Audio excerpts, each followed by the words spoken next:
பலர் என்னிடம் கேட்ட ஒரு கேள்வி, அதுக்கான பதிலை நான் சொல்றேன். நீ ஏன் இன்னும் நல்லவனாவே இருக்க?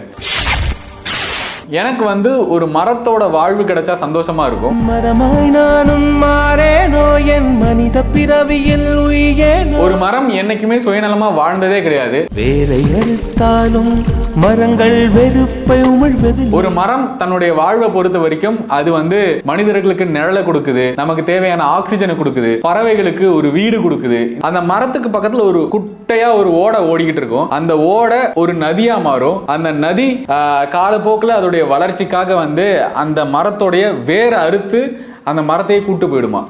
ஸோ அப்பவுமே அந்த மரம் என்ன பண்ணுன்னா, அந்த மரத்தில் இருக்கிற பூ இருக்கு இல்லையா, அதை அந்த நதி மேலே தூவி வாழு, சந்தோஷமா இரு அப்படின்னு சொல்லிட்டு போற ஒரு வாழ்க்கை இருக்கு இல்லையா. இது என்ன மாதிரி பல பசங்களுக்கு கனெக்ட் பண்ற ஒரு வாழ்க்கை.